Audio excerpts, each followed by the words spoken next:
April 3, 2017. The Loy-Lange Box Company of St. Louis, Missouri. One worker and 3 members of the public were fatally injured when a pressure vessel catastrophically failed, causing an explosion that launched the pressure vessel into a neighboring building. The Chemical Safety Board investigated and found that over the course of many years, an area of the failed pressure vessel had thinned due to a known corrosion mechanism that was poorly controlled at the facility. And the CSB found that Loy-Lange repeatedly ignored clear warnings that corrosion was causing major problems within its operations. In fact, prior to its failure, Loy-Lange ran the pressure vessel normally, despite knowing that it was leaking. It was a safety emergency that unfolded in plain sight. The incident at Loy-Lange resulted from a tragic series of circumstances: ineffective corrosion management, inadequate pressure vessel repair, a lack of inspections, and the absence of sound safety management systems. The result of those factors was that a severely corroded pressure vessel, which presented a serious safety hazard, was allowed to operate until it ultimately failed, resulting in the death of 4 people.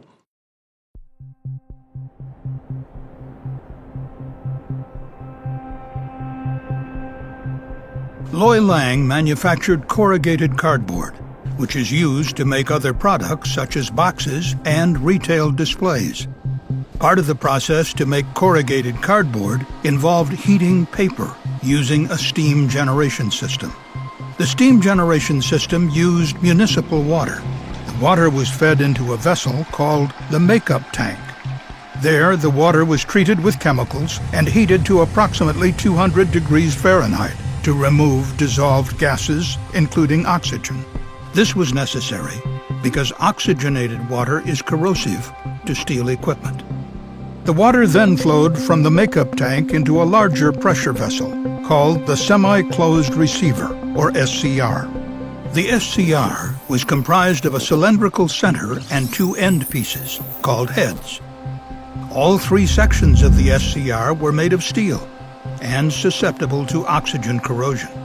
The SCR was kept under pressure so that the water inside would retain more heat than it could at atmospheric pressure. From the SCR, the water was pumped to a generator that converted it to steam, which was used to heat the paper. The steam then cooled, condensed back into water, and flowed again into the SCR.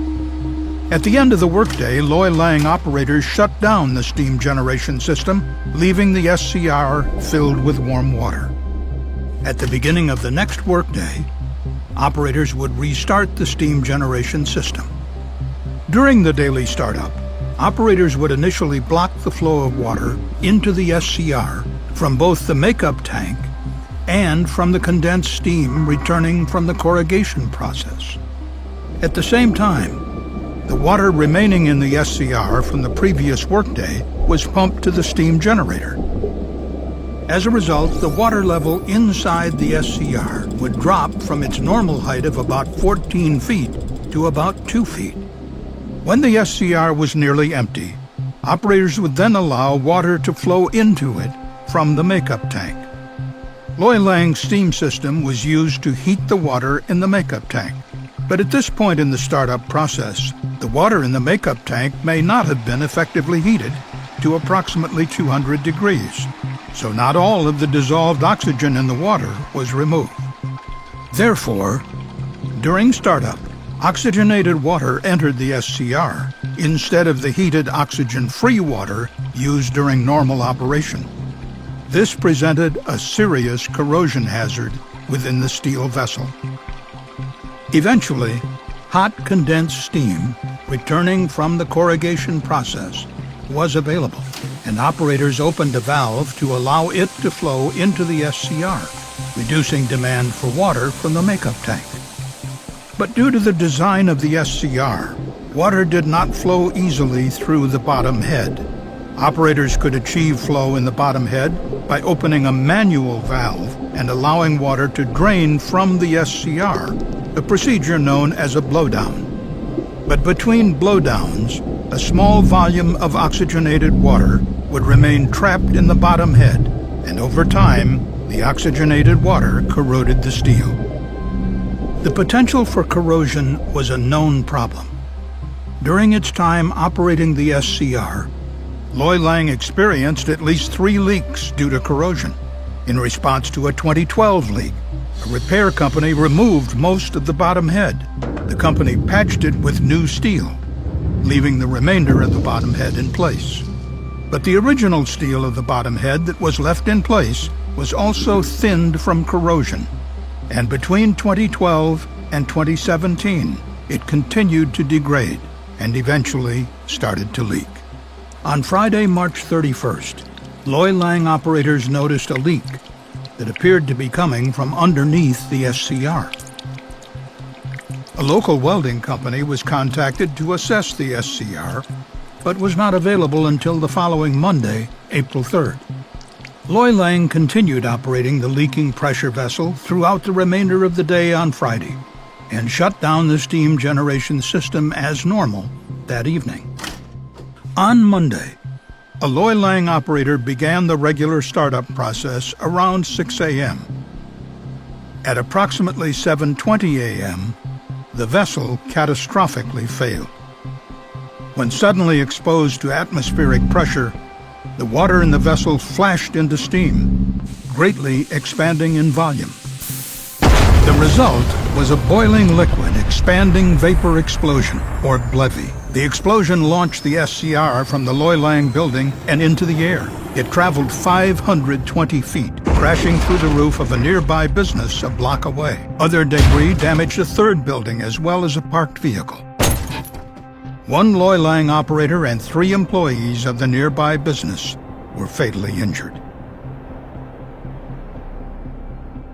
During its investigation, the CSB found 4 safety issues contributed to the explosion at Loy-Lange: uncontrolled pressure vessel corrosion, ineffective pressure vessel repair, gaps in pressure vessel inspection and regulation, and deficient process safety management systems.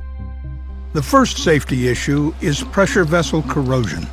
Oxygenated water in steam generation systems causes corrosion in steel and must be managed and controlled. But at Loy-Lange, there was a history of equipment failures caused by oxygen corrosion in the steam system, and 3 documented leaks in the SCR, including the 2012 leak that led to the repair of a portion of the bottom head. 5 documented corrosion failures in other areas of the system, and numerous undocumented leaks in the makeup tank, enough for the company to replace the carbon steel tank with one made from stainless steel to attempt to address the issues. We found that all of the corrosion failures occurred in components of Loy-Lange's steam system that, when operated under normal design conditions, should have experienced minimal or no corrosion at all. This points to the fact that oxygen was not properly managed or controlled within the steam system. For instance, the CSB found that Loy-Lange steam system water routinely lacked sufficient concentration of chemicals called oxygen scavengers that are used to remove oxygen from the water. And Loy-Lange startup practices likely introduced oxygenated water into the SCR daily. The result was that over time, uncontrolled oxygen caused corrosion that thinned portions of the bottom head of the SCR so much that the vessel catastrophically failed. Loy-Lange needed to adequately remove oxygen from its steam system water to prevent corrosion. But, despite evidence of the hazard at the facility, the company did not take effective action before it was too late. The second safety issue found by the CSB is pressure vessel repair. In 2012, the repair made to the bottom head of the SCR left a corroded steel ring in the vessel. The ring continued to corrode for 5 years until it failed on the day of the incident. The CSB found that this repair did not comply with regulatory code. The regulatory body with authority at Loy-Lange is the City of St. Louis.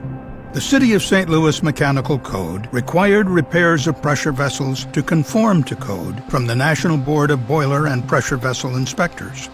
The 2012 repair of the SCR was performed by a National Board R-Stamp holding company, which meant the company was authorized to perform repairs to pressure vessels in accordance with the National Board Inspection Code. But the CSB found that the repair did not adhere to that code, which generally requires that all defective material be removed. As a result, the 2012 SCR leak repair was ineffective, incomplete, and dangerous, and it was the unacceptably thin remaining material from that repair that failed, initiating the incident. At the time of the 2012 repair, National Board Code required the involvement of a repair inspector, but did not require specific inspection points during the repair process to provide quality assurance. Instead, the level of scrutiny applied to any repair was left to the individual inspector's discretion. In this case, the repair inspector approved the repair plan without first evaluating the SCR, and the inspector did not personally witness the inappropriate repair to the SCR bottom head. Had the repair inspector seen the repair in progress, the inspector might have detected and refused to accept the inappropriate repair, which could have prevented the incident. Since the 2012 repair, the National Board made significant changes to the code, requiring inspectors to designate inspection points throughout the repair process. But gaps still exist. For example, the code does not specify whether the repair inspector must make in-person contact or view the job prior to reviewing and accepting a repair plan. Understanding the extent of damage to a vessel is a critical step for a repair inspector to make when determining whether a company's repair plan is acceptable. We believe that this step should be specified in the National Board Code.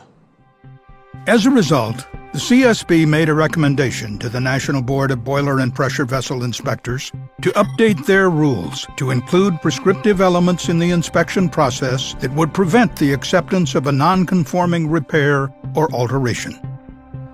A third safety issue found by the CSB is pressure vessel inspection and regulation. At the time of the incident, the St. Louis City Code required an annual inspection of boilers and pressure vessels by city inspectors. But during the lifespan of the SCR, Loy-Lange never applied for an installation or repair permit, or otherwise registered the vessel with the city. Therefore, the city had no knowledge of the SCR and no means of proactively initiating an inspection. The CSB found that despite the regulatory requirement that the SCR undergo annual inspections, there was no record of a city inspector ever having inspected the pressure vessel. Furthermore, the city had not inspected the Loy-Lange steam generators generally since 2010. Unfortunately, the city of St. Louis missed opportunities to prevent this incident. Had the city performed more regular inspections of the Loy-Lange steam system, it could have identified the unregistered SCR, sealed it from operation, and ensured its inspection, potentially catching the corrosion hazard before the vessel failed. At the time of the incident, despite requiring an annual inspection by city inspectors, the city code offered no specific guidance on inspection methods or tasks beyond the annual frequency. The inspections were specified to be as thorough as circumstances permit. The City of St. Louis has since changed its inspection requirements to require that boiler and pressure vessel inspections be performed by an approved third-party agency rather than city inspectors. However, the city still has not adopted any specific inspection methods or tasks beyond the annual frequency, and neither city inspectors nor third-party inspectors are explicitly required to hold any inspection certifications, except in the case of certain boilers. As a result, the CSB recommended that the City of St. Louis Board of Aldermen revise the City of St. Louis Mechanical Code to adopt a national consensus standard, such as National Board Inspection Code Part 2, to govern the requirements for in-service inspection of boilers and pressure vessels, and revise the city's mechanical code to require pressure vessel inspections to be performed by a National Board of Boiler and Pressure Vessel Inspectors in-service commissioned inspector. Finally, the fourth safety issue the CSB found at Loy-Lange was the lack of an effective safety management system. To prevent this incident, Loy-Lange needed to understand the hazards of its operation, implement and maintain safeguards to prevent corrosion in its steam system, and monitor those safeguards to ensure their proper function. The CSB found that Loy-Lange's management did not understand the hazards of its operation and did not see a leaking pressure vessel as a safety emergency. The company failed to prevent corrosion in the SCR, had no inspection program, never investigated or addressed the root cause of the corrosion in its steam system, and repeatedly operated the SCR while it was leaking, including on the morning of the explosion. Therefore, the CSB concluded that Loy-Lange did not employ sound safety management principles in addressing the risks associated with corrosion in its steam system. Had Loy-Lange instituted elements of an effective safety management system, including mechanical integrity, incident investigation, and effective corrosion prevention programs, the hazard of corrosion could have been mitigated and this incident could have been prevented. As a result, the CSB made a recommendation to the Loy-Lange Box Company to develop and implement a comprehensive safety management system that includes elements recommended in industry good practice guidance publications. Leaking pressure vessels can be dangerous and should be thoroughly evaluated to ensure that they are fit to operate. But even before a pressure vessel is compromised, there are many ways for companies to ensure that damage mechanisms, including corrosion, are properly understood and controlled. Doing so can prevent catastrophic incidents before they ever happen. Thank you for watching this CSB safety video.